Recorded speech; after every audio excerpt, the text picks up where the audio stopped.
Hi, and welcome to another episode of Hot Takes with me, the Silver Fox. And just before we get into this video, a bit of housekeeping with you all. As you know, I mentioned I will be doing a series of 6 videos. Well, we think 6. It might be more, but we think we're going to do 6 videos on the ongoing ferry saga with regards to the SMP, CalMax, email, and all that. And that's on its way. Now, somebody questioned me today: is it coming soon?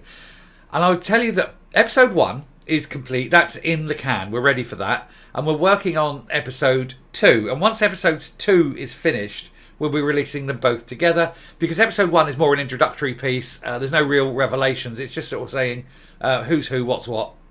And that's just to make sure we touch the bases. And then we're going to start releasing the revelatory details, hopefully from part 2 onwards. So once part 2's done, we'll be releasing the first 2 parts. And then hopefully it will be 1 episode a week with luck.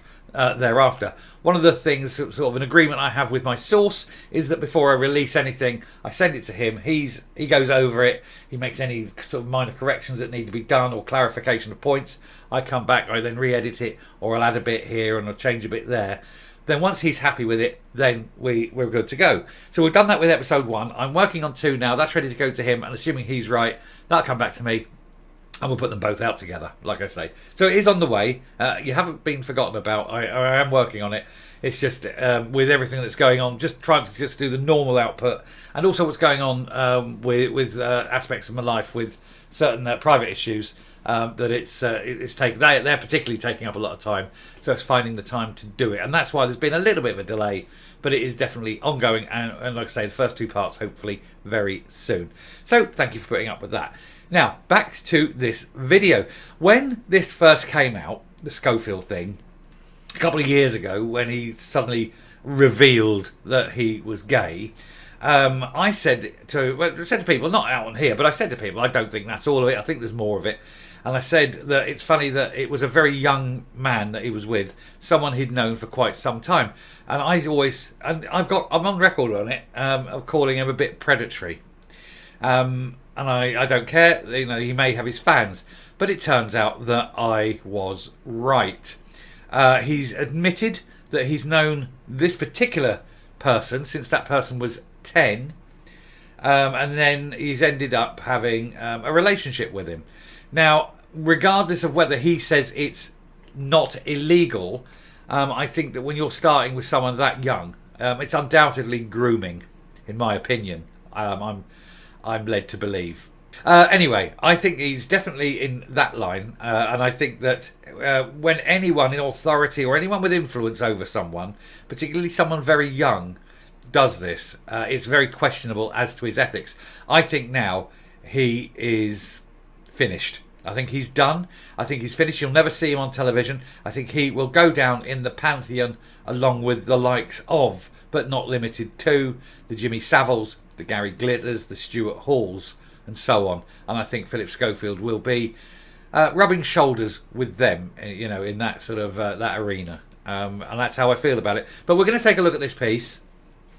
We're going to see what's going on and why he's finally admitted all this, because he has got a massive, great big, not D-note, it's what they call it, injunction. He's got a massive injunction on the lad who was the first one that he came out and admitted, but that injunction is about to run out, and that lad will go straight up, and all the papers are about to drop everything they know, and so this is why this is coming out. He's trying to get ahead of it, he's trying to downplay it, and he's trying to make sure that everybody knows kind of thing that's going on, but it wasn't actually illegal, and it's all bullshit, because whether it's legal or not, or whatever, it's certainly unethical, immoral, and wrong, and he will be judged. Maybe not in a court of law, but I think he'll be judged in the court of public opinion. But we'll take a look at this piece now. So, Philip Schofield admits cheating on his wife with a young male colleague who he first met when he was a teen, and then lying to cover up the affair for years. The host quits all of his ITV shows in disgrace, but he says the fling was not illegal in a mea culpa statement. Whether it's illegal or not is beside the point. He met this, and he said, he was a teen. What about the other one who was 10? This is the thing. Anyway, Schofield has sensationally confessed to an unwise relationship. I'll tell you what's worse though, Philip. Nobody cares that you're gay, right? In this day and age, nobody cares. What they do care about, because people have morals, they care that you make a promise to this woman, your wife, and then you have an affair, and that's disgraceful behaviour. And you do it behind her back, and that's a disgraceful behaviour. You didn't have the balls. You weren't man enough to leave your wife and then go and have an affair with this once child that you knew. That is why people are angry with you. It's why people don't want to see you anymore. They want you off the screen. Anyway, he has been dropped by his agent at YMU Group. He will not host the Soap Awards. And that's right. We just don't want him on our television anymore. The moment it all came out, the first time, everybody knew. And the thing is, people knew and they covered it up. And all his bosses at ITV knew. And it is, I think questions need to be asked of them. I think heads need to roll, to be sure. Anyway, Philip Schofield has admitted to having a relationship with a much younger man who worked with him on This Morning, and later lying about it. In a bombshell statement to the Daily Mail, the veteran TV presenter admitted that he and the man began a relationship that was more than a friendship. The ex-TV presenter described this as unwise but not illegal. Here's the thing, if you are in a position of authority over someone, the rules of engagement, if you will, are slightly different. Where a sexual relationship can happen at 16 with the two consenting partners.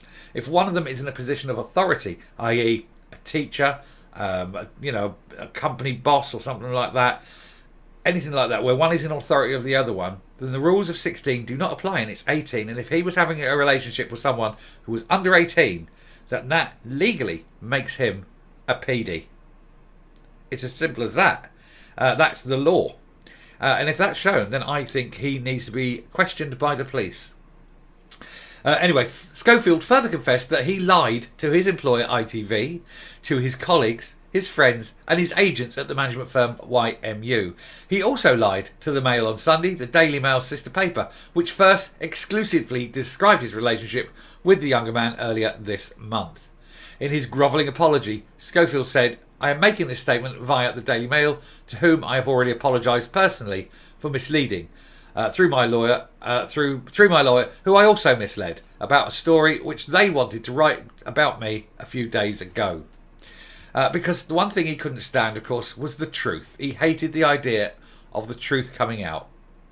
He said, "The first thing I want to say is I'm deeply sorry for having lied to them and to many others about a relationship that I had with someone working on This Morning.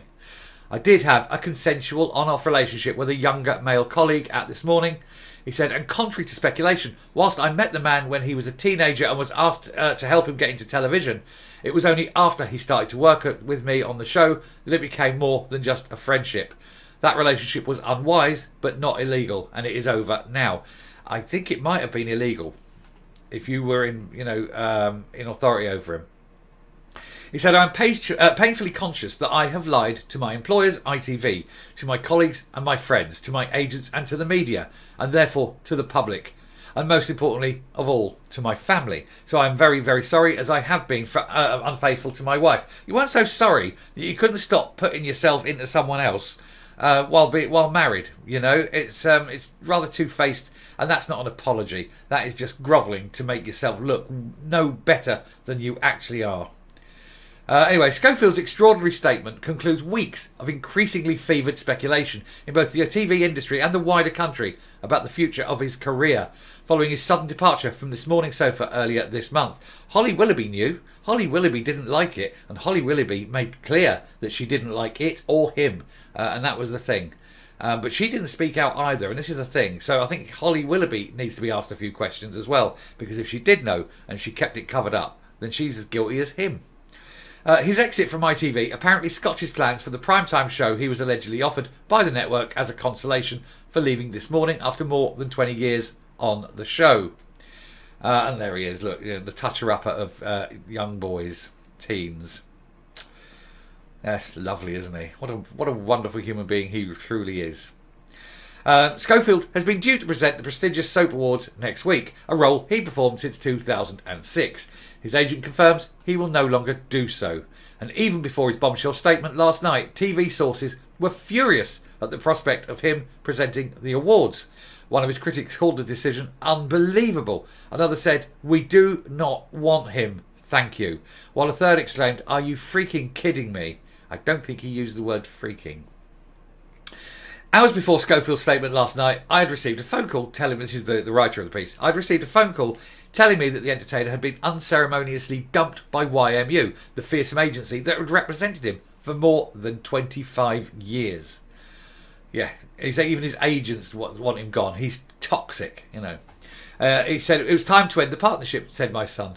YMU counts Ant and Dec, Claudia Winkleman and Davina McCall among its clients, and is often described as the real power behind ITV. Without these slick PR professionals behind him, and in the aftermath of his new statement, the chances of him returning to the small time anytime soon look bleak. So is his career finished? We do hope so. We do hope so. We do love when people who are names and they're famous and they do it and they have sordid, dirty little secrets that come out. And more is going to come. More, much more is going to come out on this. I can guarantee it. All this week, Schofield spinners had done their best to rescue him, optimistically trying to claim that he had retained a bright future in TV. A comfortable berth could even be found for him soon at the BBC, they claimed. The national broadcaster claimed Team Phil had Schofield in its sights as a contestant on the ever-popular dance show Strictly. They added that he was the bookie's favourite to replace Ryland Clark on Strictly spin-off It Takes Two. Auntie would love to have him on board, the sources close to the presenter had said. Phil has been asked before, but this time the offer was more aggressive. Those claims seem frankly absurd in the light of Schofield's new and shocking revelations. And no sooner did these outlandish boasts emerge than the BBC moved to rubbish them. One report quoted the corporation figure saying, "There is more chance of Gordon the Gopher appearing on the dance floor." That was a caustic reference to the glove puppet that served as Schofield's mascot on children's TV in the 80s and 90s, back when he loved being with the children. Oh, well, that could be any time, couldn't it? Another senior BBC insider said, "The suggestion that Philip could join the BBC is laughable. It's complete fantasy. At no point has Schofield's name been mentioned by anyone at the corporation, and with the exception of popping up as a talking head in some anniversary shows relating to children's programming, Schofield has not appeared on the BBC for many years in a presenting capacity. That is not about to change." And there he is. His career's finished because he couldn't keep his hands off younger men. You know, he likes them young, doesn't he? And he had to do it when he was married because he couldn't leave his wife because he was scared of leaving his wife. He's going to lose everything. And that's good. We need monsters like him away. Stop fucking children. And there we go. That's it. I'm going to come up. A disgusting piece of filth there. So there we go. We've got another one. Rolf died last week, or a couple of weeks ago. We only found out about it last week. So that's another one. That's Jimmy and Rolf. And Gary will be gone soon. I wonder how long Schofield will go before he joins them in whatever corner of hell is reserved for people who do things to very young other people. Terrible, isn't it? Anyway, I'm glad he's gone. He's off the screen. He's a supercilious old prick anyway. I couldn't even stand his voice in the end. So yeah, well done. Well done, Phil. Well done. Touchy Phil. You sickening piece of filth. Anyway, I shall round off there. Thank you very much for watching. If you like what you see here on the channel, please hit that subscribe button. Leave a like, leave a comment. Please share the video. And until next time, stay safe, stay well away from Phil Schofield if you're under 30. And goodbye.